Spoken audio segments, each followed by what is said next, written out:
to Burr Cashflow Investors Live. So we have tons of people that are joining. So if you just became a member of Burr Cashflow, welcome. And every single week we do these on Mondays, Wednesdays, and Fridays. So super excited, super thrilled. And the goal of these is to kind of really quickly answer some questions. Sometimes we'll do kind of a motivational story, background, something funny, but it's all intended to be for your learning purposes. So having said that, welcome. If you are not a member, you're just watching it on Facebook, make sure you become a part of Burr Cashflow. Invite your friends, invite your family. That's how we all get to grow. Invite other people that have interest in investing in real estate and learning, and let's grow together.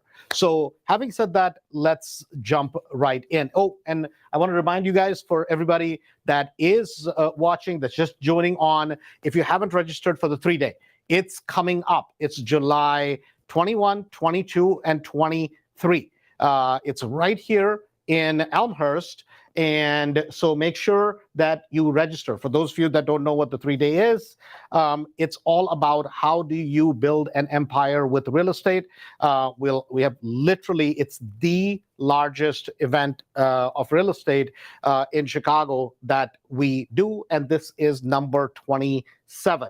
So super thrilled. And this is something you need to be there. So if you want to scale your business or you want to get into real estate, you need to be there, because we will have, the best part is we have all the resources from lenders, private money lenders. We'll have the top attorney in Chicago. We'll have the top real estate agent that does the most amount of business in entire Illinois with the banks. So this is something packed with information, all local investors, and you will learn exactly how to scale your business, how to grow or get in, and you'll meet other investors and all the resources that you need. So having said that, especially make sure, buy the VIP ticket, show up, make sure you're there for the lunches, right? Because lunches come with the VIP ticket, and it's a couple $100. That's all the cost is.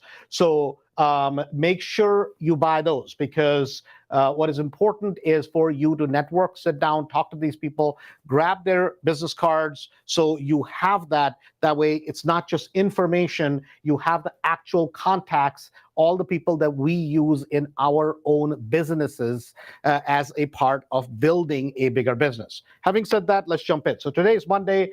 On Monday, we have a bunch of people send in questions, and we go through a bunch of questions. So the first question of today that we picked out was, what is a 1031 exchange and how do I actually do it? So let's just first understand, what is a 1031 exchange? 1031 exchange is also known as a Starker exchange, right?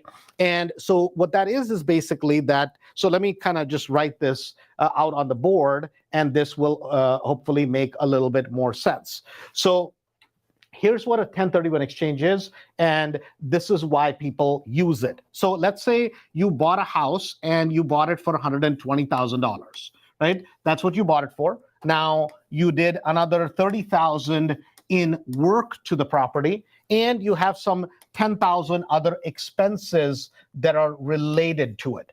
So when you do your numbers, what's going to happen is 120 plus 30, that's going to be 150 plus 160. So your basis in this property is going to be $160,000. So what happens? So let's say it's 5 years, and now you're going to sell this particular property. So if you sell this particular property, what happens is, let's say you sell it for 280, right? You sell it for 280,000. You have 20,000 other expenses, and you have 260 is what you basically get in terms of your sale price, right? So you're going to pay the loan, whatever it is. But in this particular property, you're going to have a gain in this property, right? And then on that particular gain, you're going to have to pay taxes.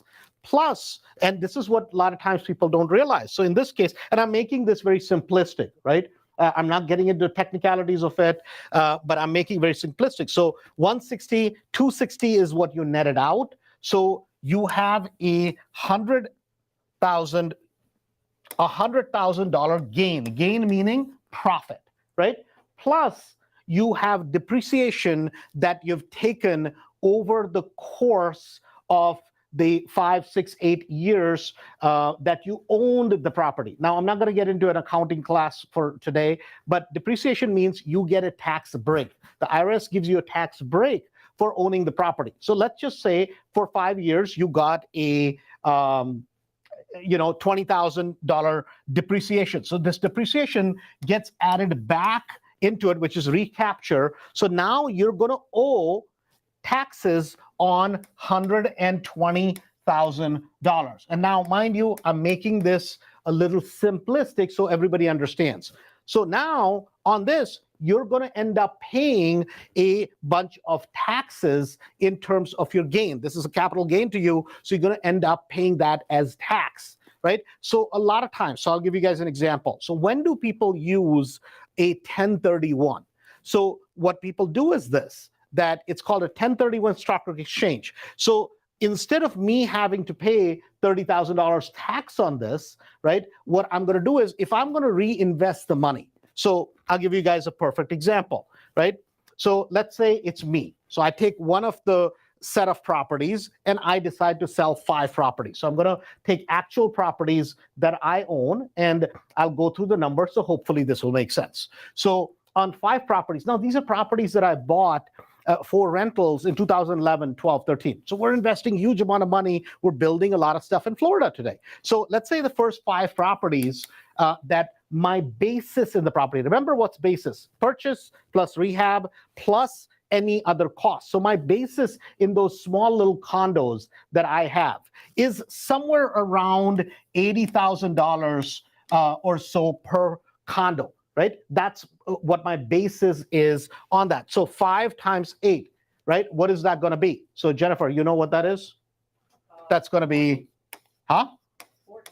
Yeah, that's going to be basically my basis in those condos is somewhere around 400,000. It's actually a little bit lower, but we're just rounding the numbers so that it's easier for everybody. Now, if I sell those condos today, each one of them is selling somewhere around 190 to 200,000, right? So let's just say if I sell 5 of those condos, right? So I make, say 180 is my sales price times 5. So that's 900,000. So let's say I'm selling them for 900,000. So what does that mean, right? Out of 900,000, I'm going to basically take out 400,000. So my profit in this would be about $500,000, right? Now in this, I'm going to have to add my depreciation back. That's an accounting thing. So I'm not going to get into technicalities of it, but let's just say over that time from 2011 and 12 till today, right? I've had a tremendous amount of gain in these properties. And I've taken a lot of depreciation over all this time. So I got to add back almost 180,000 or so in depreciation. That a tax advantage that I've gotten all this time, now I'm going to have to add it back. Now it may be 161, whatever. I'm just using a number, right? So now I'm going to owe tax on 680,000.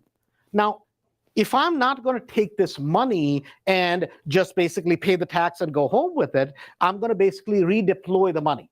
So in this case, and that's what most real estate investors do, is unless you just have one property, you're going to sell it and you're just going to take the money, go buy a car with it or go do something like that or send your kid to school. I wouldn't do that. I would refinance it and do that because you don't have to pay tax. So if I'm going to reinvest this money, let's say I'm going to redeploy it to Florida. So if I actually sell this and I take the cash in my hand, what's going to end up happening is I'm going to end up paying on $680,000, I'm going to end up paying a chunk of tax, right? That's going to be a few $100,000 in tax that I'm going to pay. So what the IRS says is, hey, Mr. Real Estate Investor, if you take this amount and you don't touch it. So what happens is at the time of closing, I don't touch it. It grows into a 1031 exchange company, right? That's what this company does. So Fidelity has a sister company that they do 1031 exchanges. It goes to them and the money sits here. And then there are some rules that you have to identify a property within 45 days, and you have to close on it within 6 months. Right? Now, just check on this. My number here, there, maybe, but that's the general formula. So if I buy properties of equal to and or greater value of what I sold, right? As long as, so what that means is this, that if I take the 650 and let's just say I only buy 500,000 properties, right? Excuse me, what my sale amount was, if I only buy 500,000, then on the remaining amount, I'm going to have to pay the tax. But what the IRS says is, hey, if you're going to go ahead and reinvest it, right? You're not going to touch the money. You're going to reinvest it to real estate agents, to real estate investors. They give you this tax benefit because they want the money to be redeployed into housing. They want the money reinvested. For that, they say, okay, we're going to say you can pay tax on it later. Right? And you can literally keep doing this until the day you're dead. And when you're dead, your kids inherit it at that number. So what that means is, let's say I went out and I bought lots of real estate with this money in Florida. So all the new building we're doing, all that stuff. I bought another with 650. What could I buy? Right? I buy close to about $5 million or build. It doesn't matter what it is. Right? Now, if I take this and I sell this for 10 million, another 10, 15 years down the road, and then I just take this money and go without paying any taxes as long as I don't touch it, as long as it goes to a fiduciary. Fiduciary means a third party that has that basically is a 1031 qualified company. I put it there. From there, I reinvest it within the framework of the IRS. I don't have to pay any tax, right? Now I reinvested this and I bought a $30 million property. Doesn't matter what that number is, as long as it's equal to greater than, right? Equal to or greater than what the previous property was. And then one point, hopefully at a ripe old age, I'm dead, right? And I leave an estate. Guess what happens? And right now it will end up being my niece and nephew or my sister, right? They would inherit a estate of $60 million, right? And I'm not getting into estate tax and all that stuff. Leave that aside. But what happens is they inherit the properties at that basis. And guess what happened? I was able to defer the taxes all throughout my life. And at one point, so this is a strategy a lot of times what people will say is, oh my God, the rich use the strategy. This strategy is available to you and I, available to anybody, right? It's just that if you choose to use it properly, it can be an incredibly great strategy for you to use. So hopefully this makes sense. And how do you actually use this strategy is, anytime you're selling investment real estate, this does not work for your own home. On your own home, you already get if you have a gain of 50,000, you're not going to pay any taxes on your own home, because that is an exempt transaction, as long as you've lived 2 out of the 5 years in your home. If you're a married couple, so you have an exemption of up to $250,000 as a single person. If you're a couple, then it's double that. I believe it's $500,000 for a couple, maybe even a little bit more, but that's kind of what it is. So that's what a 1031 exchange is. This is a really exciting subject, and we can go on and on about it, but I hope you guys got the gist of why and when do we use a 1031 exchange. And this happens all the time in bigger transactions. People, when they sell a property, most of the times they're selling it for different asset allocation. They're selling the property because they're going to do something else with the money. So they have a different business plan now. So they're generally reallocating the money. They're generally not basically just cashing out and paying a whole bunch of tax, or they may cash out a little bit. You can even do this, right? Let's just say your gain is going to be $1 million. You may cash 100,000 out, pay tax on that money, and then reinvest the 900,000. That's okay also. You have 2 partners, that can be split between 2 partners. That's okay also. So that's kind of how that works. Now, The next question, this is an interesting one. We have gotten a lot of questions. So I'm going to kind of combine a bunch of these into one. That is pro and cons of buying long-term properties, long-term rentals in the city of Chicago. I've seen a lot of properties in Chicago, but concerned about all the potential issues, like separate bank account, tenant issues. Chicago in general does not tend to be the most friendly place for landlords, right? And how tough is it? So there's a variety of questions that come in relation to investing in Chicago as a general. So I'm going to kind of answer it overall. So let's first talk about the city of Chicago and investing in the city of Chicago. Probably one of the greatest cities in terms of when we talk about real estate opportunity, right? Besides New York and besides LA, Chicago is the third largest market. It's called the second city for that reason. It is still the second largest market, third largest market in the country. And if you look at Chicago history, it has been a boom town for real estate, right? Now, having said that, let's understand there are a lot of issues with Chicago. No question about it, right? The tenant laws in Chicago are not the most friendly. That's a fact, right? There are other issues that it's going to take. If you have an eviction in Chicago, it's going to take a little bit longer. Yet, here's something to think about, right?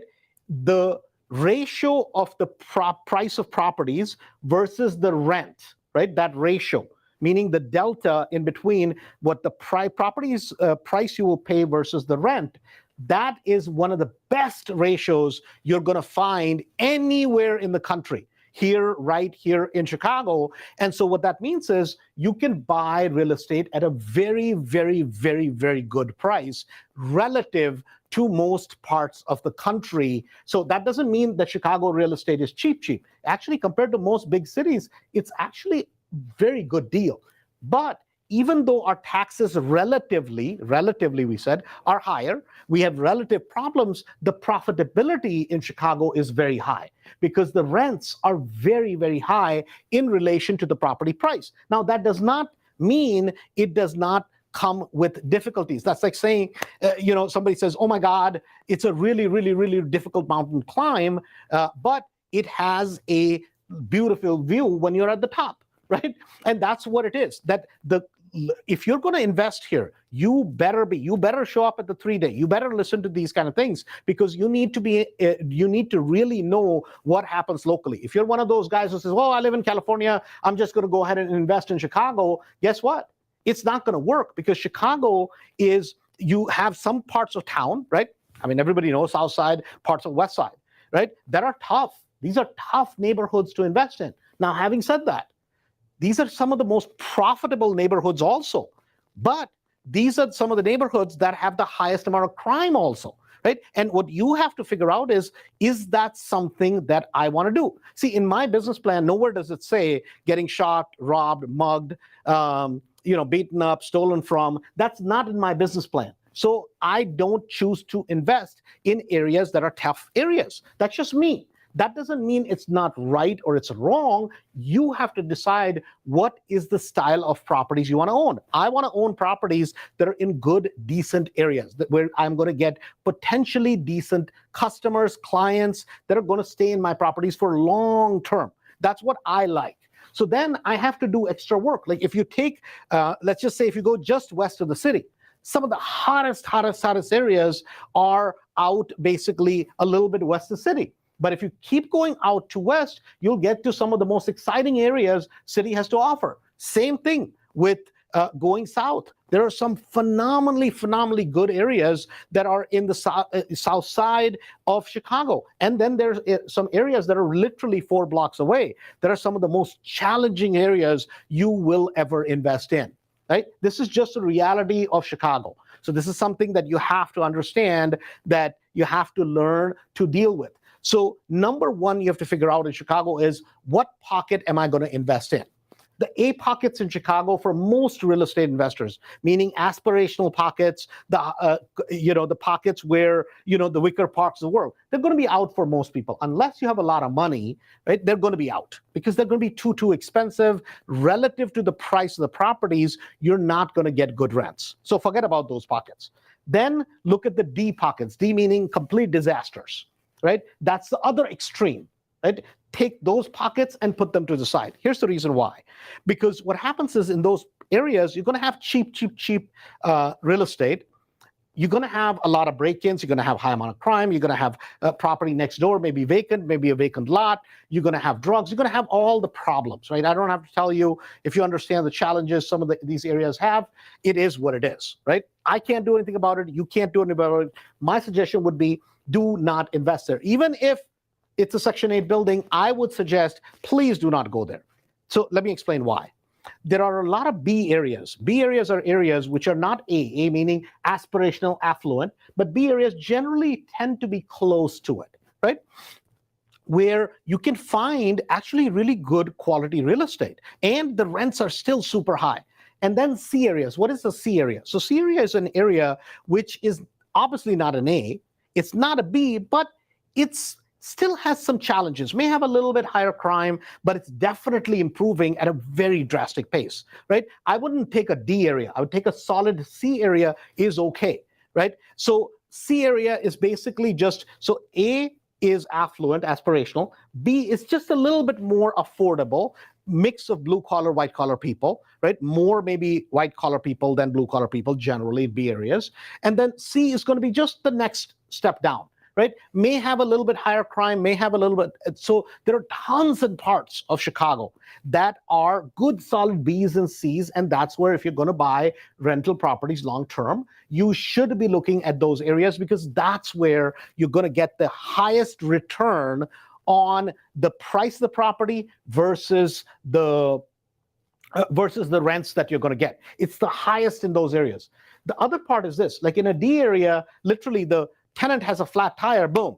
You know, they owe you $150 out of pocket, rest is being covered by Section 8. Guess what's going to happen to $150? They're not going to pay it, right? Because that they have a calamity and that is they got a flat tire, right? Anything that happens, these people get hit the first and hence they have a hard time making rent. They do a lot of challenging things. They live in a lot of challenging areas. Too many challenges causes you a lot of headaches, so I would not go there. So those are the realities of investing in Chicago. Now let's look at the tenant part of it, meaning the tenant laws and all that stuff in Chicago, right? So the tenant laws in Chicago are tough. There is something called a ordinance that you have to follow, the real estate blah, blah, ordinance, RLTO, whatever that thing is called. And you have to rent basically based on those standards. Those standards are some of the tougher standards in the entire country. Right? That's just how it is. Now, you can look at it two different ways. You can look at it from a perspective of, oh my God, I'm never going there, right? And that's fine. Nobody's saying you have to go there. But having said that, there are a lot of advantages because Chicago has the most amount of rentals, right? You have a lot of multifamily buildings. You have a lot of opportunity. So if you learn how to deal with those things and you follow the rules, right? It's like anything else. You have to be tight in terms of your tenant selection. So what I'm trying to say is this, that there's a group of people who are like, oh, I'm never investing in Chicago, it's so bad. And there are other people that realize, yes, are there challenges? 100%. But is there a equal to greater opportunity? 100%, there is a humongous opportunity for you to invest, but you're going to have to put some time in, you're going to have to do your homework, and you're going to really have to know some of the areas. I mean, there's so many ethnic neighborhoods, so many, right, that have so much opportunity for you to invest if you get to know those pockets, that Chicago is still, even with the challenges, one of the best markets to invest in, right? And this is something that gets missed. A lot of times people are, well, I'm going to go to Indiana. Nothing wrong with it. Go ahead. I'm going to go to suburbs. Nothing wrong with it. Go ahead. But guys, listen, everybody, like nowadays, the tune is, oh, well, I'm going to go to Indiana. It's growing. Great. Indiana's been there for a long time. Chicago is Chicago for a reason. Nobody lives in Chicago because, oh my God, I want to be a city, get charged every time I get on the toll. I want to be in traffic. I want to deal with the issues. People live in Chicago because of economics, right? Because you can still, it's a town where you can make a pretty good living. That's why people live here, and you as a landlord have to decide whether you're going to take advantage of that. There's a tremendous amount of opportunity here if you choose to take advantage of it. So there's a lot of potential. There are some issues. Now, when we talk about some of the issues like, say, security deposits. With Chicago, a lot of people do not take security deposits because of the way the rule is written. If you take a security deposit, you got to put it in a separate account. Then you got to basically let the tenant know where it is. You got to pay them a little bit of interest. And the interest is like it's a fraction, right? It's not like a big deal, but a lot of times when people have properties in Chicago, they do not take a security deposit, they take a move-in fee. The move-in fee has to be, you have to follow kind of the ordinance that is there. And it's meant to, the way it's been written is supposedly we want to protect the tenants. That's what it's supposed to be for. And the reason is, well, guess what? There's more tenants than there are landlords, right? Because there's more renters. That's just a fact, especially with all the multi-units. So because of that reason, the politicians pander more to tenants. This is just how it is. So if you don't mind dealing with those challenges that are there, there's incredible opportunity. So generally what we would suggest, because the next question was kind of related to this, right? And that was, well, if I have a few rentals, should I have a separate account, or can I just deposit all the rents into one account? My suggestion would be is this, that especially if you have multiple properties, right? What you do is if you have, let's just say your name is John Jones, right? John Jones has account number 1, John Jones account 1, and John Jones account 2, right? One of these I would designate as a security deposit account. So all the security deposits you have that come in go into this account. When the tenant moves, right, you have 30 days to basically give them a itemized list. Hey, there's the damage that you did. This is the cleaning we had to do, blah, blah, blah, blah. You give them that, and then you refund them based on how much work you had to do. If they left it in perfect condition, then you refund them the whole amount. So then if ever the issue comes up, you have the money sitting in one separate account, right? That's how I would suggest you do it. And then you can collect the rent in whatever account you want, right? Because that's rent collected. This is just facing a security deposit. Same thing for an LLC. So the way we do it is, right, we have a bunch of different LLCs, right? I mean, tons and tons and tons of them. So if I open my bank account, there's 30, 35 accounts come up, boom, right? So rather than doing that, what I've done is designated one account for security deposits, right? I don't touch it. I don't play with it, nothing, right? All the security deposits come in that account. So that's all. So Mrs. B gave me a security deposit, let's just say of $1,800. That money goes in there. It just sits there, right? Somebody else. So I have, a few, even if you own hundreds of properties, still all of that money just goes there and sits there. I'm not touching it. I'm not playing with it. I'm not spending it anywhere else. That's the most important, because this is a security deposit, right? Especially for somebody like me, right? With the amount of properties we have, I never ever want anybody to say, oh my God, these people, I gave them a security deposit, they played with my security deposit. That is not your money. It is called security deposit for a reason, right? So you just leave that there until the tenant empties the property, and you've given them the itemized list of, hey, this is the damage you did or did not do, or you refund the whole thing, right? It is a security deposit. So you're much better off designating one separate account. Now, if you have one property, probably it's not going to make a difference. But certainly if you're multiple and you're going to grow a business of owning real estate, I would definitely designate a separate account, and that's that. So that will make your life a lot easier. Accounting wise, it's a lot easier, because at the end of the year, you just give the accountant, a download basically the entries for them, and you're done. So that's what I would suggest. Now, the last question was, and before I actually move on, there was a couple questions that followed this. How does the security deposit work? So the way the security deposit works in Cook County is going to be a little bit different than the way security deposit works in the rest of the counties around Chicagoland area and the rest of the state. So Cook County used to be that in the city of Chicago, there was a ordinance that they had passed, which was that RLTO, basically, which is the tenants' right bill and blah, blah, blah, that kind of stuff. Then they took that and extended it to all of Cook County. So if you have properties in Cook County, you got to follow the same set of rules and guidelines that you have to follow in Chicago. So work with a good agent, work with a good attorney for this particular purpose, so that so that you're basically covered. But it's not difficult to do. It's easy to do. You go online and just do a search, and you'll be able to find it just like that, right? As long as you follow the rules, there is no issue at all whatsoever. If you're in the suburbs, it's a little bit lighter. The guidelines and the rules are not the same as Chicago. So then and suburbs, I'm talking about anything except Cook County. So if you're DuPage, Will, Kane, McHenry, blah, blah, your rules are completely different. You don't have to follow the Cook County guidelines.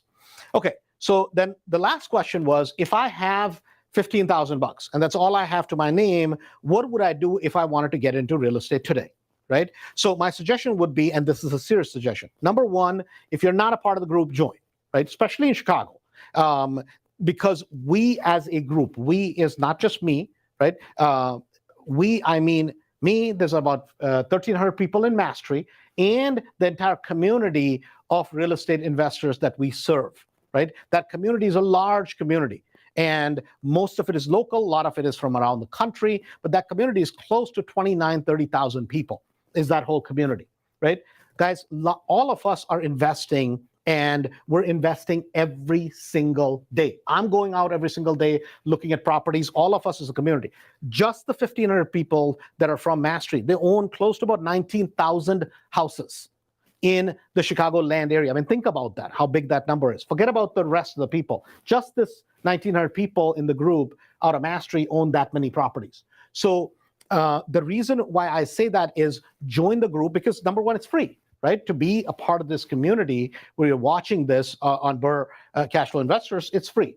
Show up at the meetings, right, that we do. Tomorrow we have a meeting. We have a meeting on Thursday. Then we have another one each week. There are a couple of meetings going on. Sometimes it's we win doing the meetings, because what you want to do is you don't want to go, you can't be that person that basically $15,000 is burning a hole in your pocket. If you're that person, you're going to lose it. Number one, go out and don't say one word when you show up at these meetings, right? Just follow my suggestion. Just look at what people are talking about, make notes, and whoever is doing the talking, whoever it is, go ask them for a bunch of addresses, right? Hey, where are you investing? Can I get some addresses? Like if you come to the office here, right, you'll see a whole wall with a bunch of properties, right? Ask a bunch of people that are there. Hey, can I get an address on where are you investing? What are you doing? And then you take that. The beauty of investing today is this, that as long as you have an address, you can trace back how much the investor bought the property for. Did they make money? Did they not make money? What happened with that particular property? What I'm asking you to do front end is, guys, listen, you want to succeed in real estate, you have to get good at just doing research. You do a little bit of detective work, which is you start looking up, what are other people doing? Are they doing what is sensible? Are they not doing? And then go drive by some of those properties. You don't have to go invest. You don't have to spend a dime, right? You just start, because what it does is this. Guys, imagine this.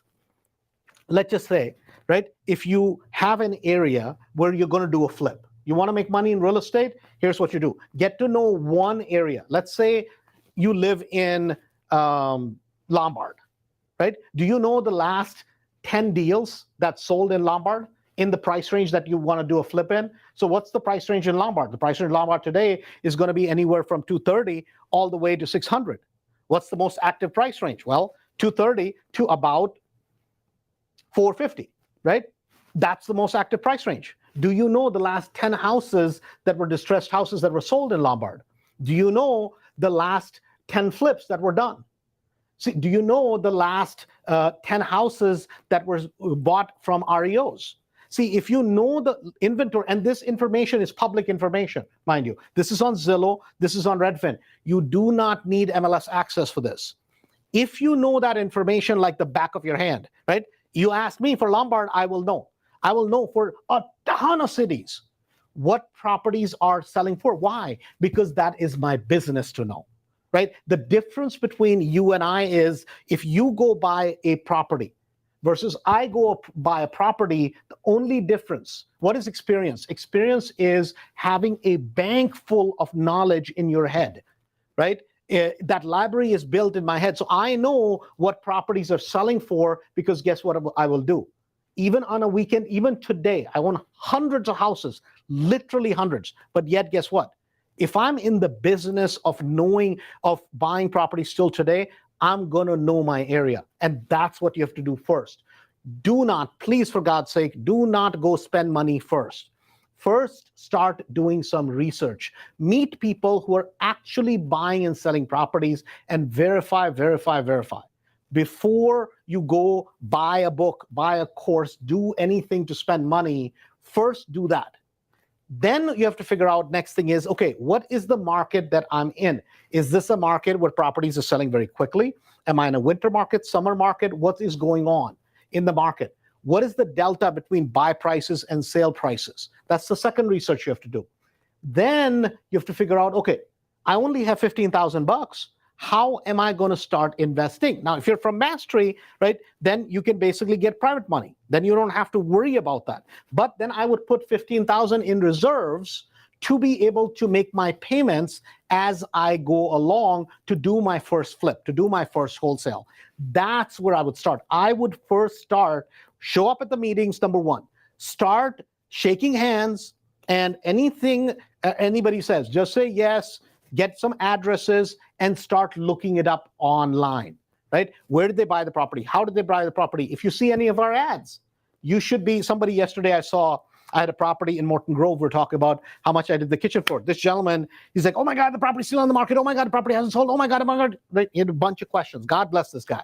Because what he's trying to find out is, oh, what happened? Did this property really sell? Or is Andrew just faking it? No, that property, I kept it as a midterm rental, right? So I didn't sell the property, even though we put it on the market and we had a bunch of offers, a bunch of people were interested, but I'm like, heck with it. Why am I going to flip it? I'm going to just keep it. That's the research you got to be doing. That's where I would start. Before, do not, please, for God's sake, don't go and just start spending money. Do your research. Get to know what the best part is. If you show up at the group, there's tons of people you can talk to, tons of information. First, learn. See, if you want to earn, you must learn first. Having said that, make sure you show up at the 3-day event. That's July 21st, 22nd, and 23rd. Having said that, thanks a bunch, guys. Talk to you next week. Make sure, remind your friends, and invite a bunch of people into the group. That's how we all grow, so we can keep making great content for you. Hopefully you enjoyed today's live, and we'll see you on Wednesday.